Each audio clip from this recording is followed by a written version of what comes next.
Can I just say that I'm so happy to be saying nice things about a Predator again? If the Predator Mutator 20 Plus is a 10 out of 10 in terms of aggressiveness, then the Predator Mutator 20.1 is at least a 9 out of 10 because it's not too far off, and I think objectively is a better football boot in a lot of ways. So what I have here is the laced Predator 20.1, which is still a mid. There's also a low cut variation with a retail price of $225 rather than the $275 that you'd have to pay for the laceless version. With the Predator 20 Plus really being the concept car of the Predator lineup, a boot that got every technology and every idea all in one, it is a wild boot and a crazy experience to wear, but not necessarily what a lot of people are looking for. That's where the Predator 20.1 comes into play, because it utilizes a lot of the same concepts and a lot of the same technologies, but in such a way that I think is a lot more refined, I think a lot more tasteful to a lot of people, and certainly when it comes to objective performance,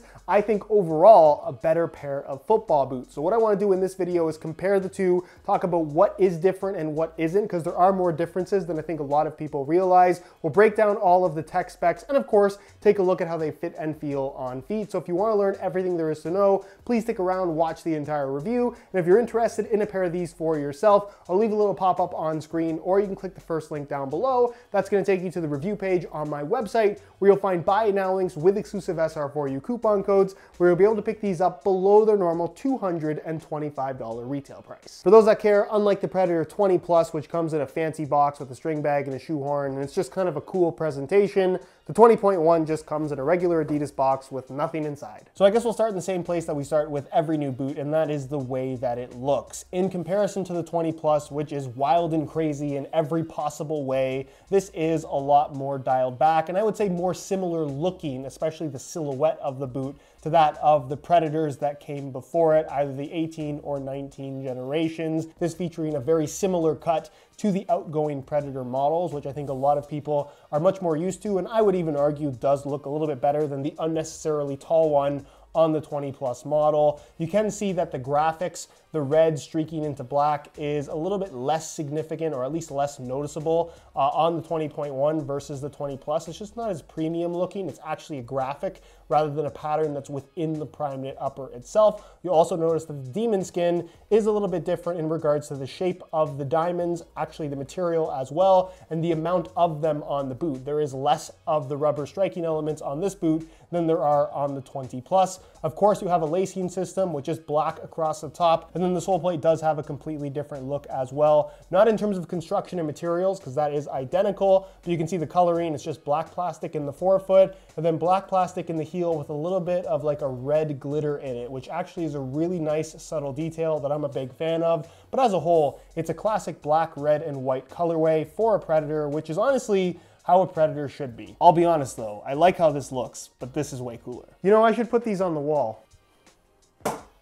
Which brings us to the big question, how do they perform? And the answer to that is very, very good and very different from any other boot you can buy. So from what I understand, because it's not really explained all that well in the tech specs, this is a knit upper, not necessarily prime knit, because I don't see that listed on Adidas's own website. And I believe it is technically different from the prime knit base that you find on the 20 Plus variation, but the end result in terms of feel, both in regards to just touch in your hands as well as feel on feet, is pretty much identical. It is a thinned out knitted upper, very comparable to what we had on the previous generation of Predator, again, just with less padding, giving this more of a synthetic feel rather than a knitted upper feel, which is not necessarily a bad thing. It's what they were going for with this particular design. That, however, is not the reason why you buy this boot. It is for what is being called demon skin, which is all these little diamond-shaped rubber striking elements that are scattered across pretty much the entire upper, although there's a lot less of them than what you'll find on the 20 Plus, which features 406.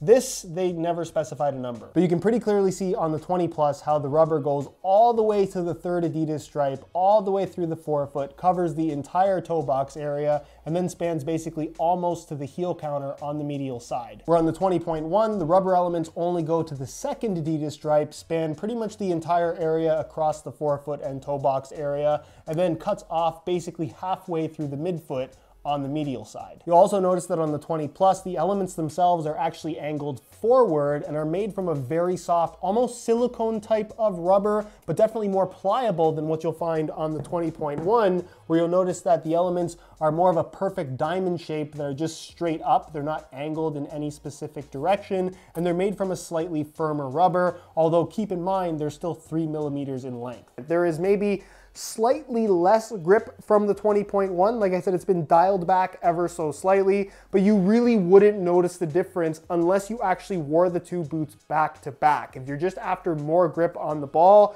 you are not going to notice the little bit of extra grip that you don't get from the 20.1 that you do get with the 20 Plus. So I don't think that that should be a deciding factor if you're trying to pick between these two boots. Which means that just like the 20 Plus, the 20.1 provides an incredible experience when it comes to striking the ball. I've always been a fan of boots that provide some additional grip by way of rubber striking elements. And just like I said with the 20 Plus, this reminds me a lot of the fins that we used to see on the T90 Laser 3, but scattered across the entire upper, where the amount of grip you get on the ball, especially when trying to generate spin, is really, really impressive. It's not saying these are going to make your shot more accurate, a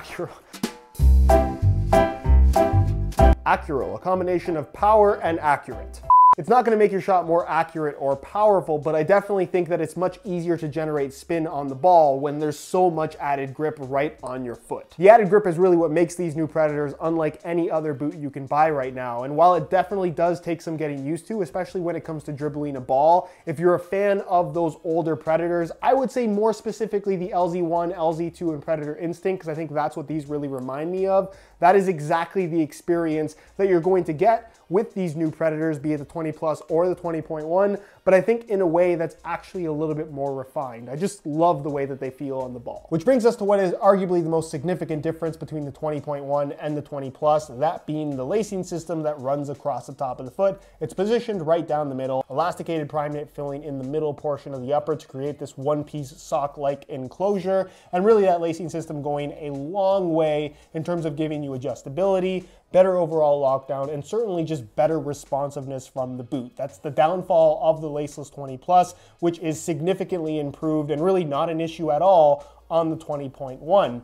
Moving to the rear, you will of course find a mid-cut design, again very similar to previous generation Predators, but still being just made out of an elasticated prime knit, so it's there pretty much just for the sake of looks, has no performance benefit whatsoever. And then internally, they haven't really changed up the construction much at all. It is a synthetic suede lining material, plenty of extra padding, very, very comfortable, and then the insole, fully removable. I'll give you guys a quick look at that. It is also the same as what you'll find on the Predator 20 Plus, being made from this very soft material on the top, and then of course featuring a single layer of this black foam. Moving to the base, you'll find the same split sole control frame found on the 20 Plus. Of course, the split sole being a callback to classic Predator models like the Mania. So many of them did have a split sole, and you can see the heel counter as well features a very similar shape to that of the Predator Absolute, which I'm sure a lot of you guys remember. And of course, the spiky theme is found throughout the entire sole plate, both the heel plate as well as the forefoot plate, where it's just all covered in these little spikes. They don't do anything in terms of performance, but they certainly do look cool.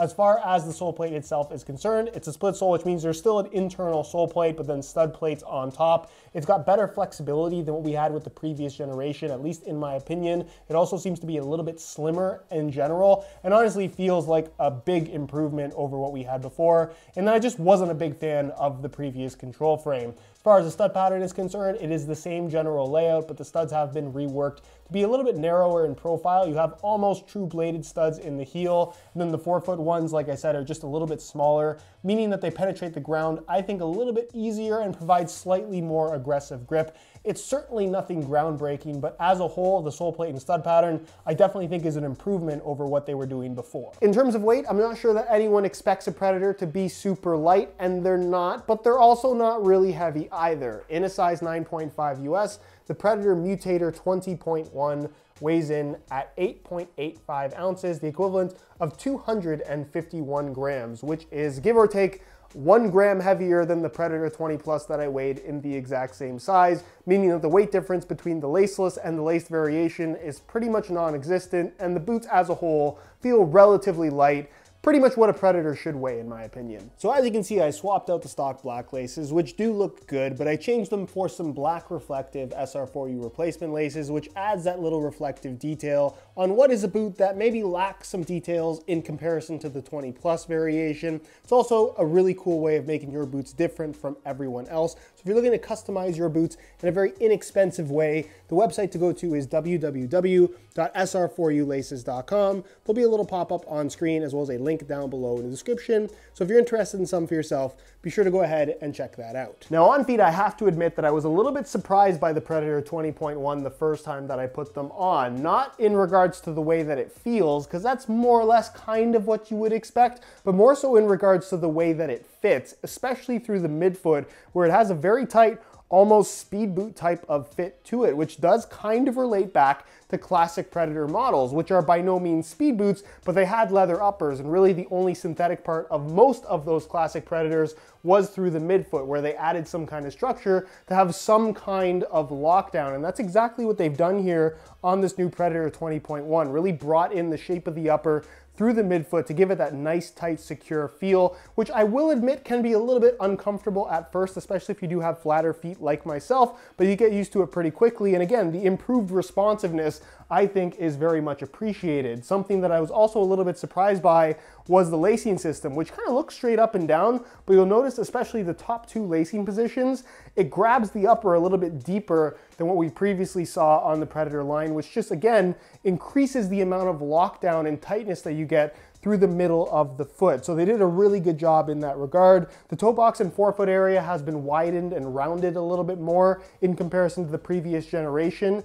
which I think some people will also really like. Again, kind of a classic Predator thing, but as a whole, the boot fits and locks your foot in place significantly better than that of the laceless 20 plus. So if lockdown and responsiveness is a priority, this is definitely the new version of the Predator that you should buy. As far as width is concerned, because of that tightness through the midfoot, probably not ideal if you have exceptionally wide feet, but in general, I think that they will fit most people after a little bit of break-in time. And as far as sizing is concerned, I'm wearing these in my usual size 9.5 US, and the fit and the length is perfect. So if you're looking to order some for yourself, I would strongly recommend going true to size in order to achieve the best possible fit. In conclusion, I have to say that I am a huge fan of this particular boot, so much so that I would probably go as far as to say that it's my personal favorite boot at the moment. I think it looks the part, I think it feels the part, it fits great, the performance is good, the stud pattern has been improved, although admittedly it's not my favorite, and the added grip from the Demon Skin striking element is unlike any other boot out there and something that I've always loved. So if you like that extra grippy feel on the ball,